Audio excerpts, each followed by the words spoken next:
Loaning useful information each weekday. The WBBM Noon Business Hour continues. Some content providers are not very happy with the deals they're striking with Netflix, so they're looking elsewhere. Let's take a look at what's happening in the video streaming world with Tim Hanlon, founder and CEO of the media consultancy firm Vertere Group here in Chicago. Thanks for joining us today, Tim. Hi, Chris. Who is giving a Netflix a run for it? Well, Netflix, I think, really had a nice early advantage by effectively understanding where television content was going. And they went on the open market and started buying lots of library content and even issuing some of their own original series. But I think people like Hulu and Amazon are very much conscious now of the head start that Netflix has and are trying to come back with some more maybe consumer-friendly and certainly content owner-friendly approaches and models for consumers to choose from. Consumers, of course, are concerned about the price, but I would think even more so with the quality of the content.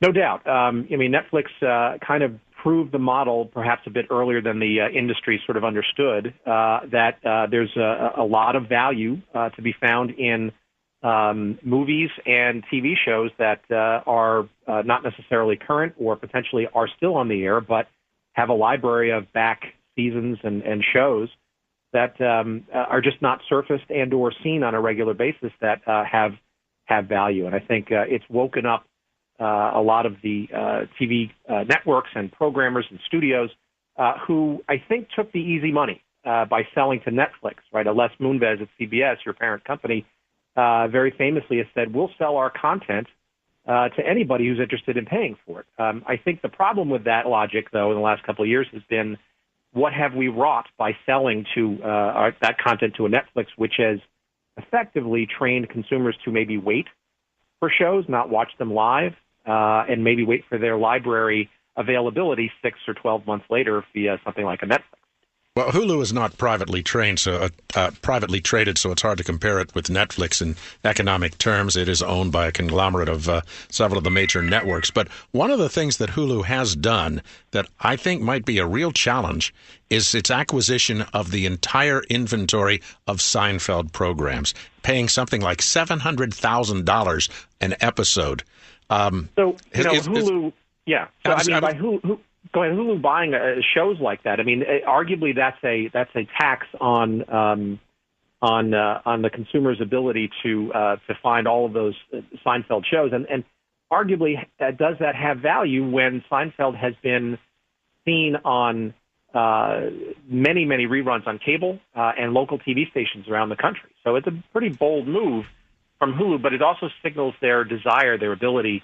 Their lust, shall we say, for acquiring more and more content that rivals what Netflix. Would you not submit, though, or agree that, Tim, that Seinfeld is a bit different from so many other TV series in the fact that its fans never get tired of watching it again and again and again? Yeah, I think there's validity to that argument, Sherman. The question is, does the same apply to Friends, right, which Netflix purchased? And all these other Big Bang Theory. What's really happening here is we're really seeing kind of in slow motion the rethinking of how to extract value from TV programming, both from advertising and from subscription, and the ability to allow that programming to be found may hurt traditional television models, but in the end may wind up being a bigger pot of money when you have various ways to sell and consume those programs via places like Hulu and Netflix and Amazon. Thanks, Tim, for joining us today. Tim Hanlon, founder, CEO of the media consultancy firm Vertere Group here in Chicago.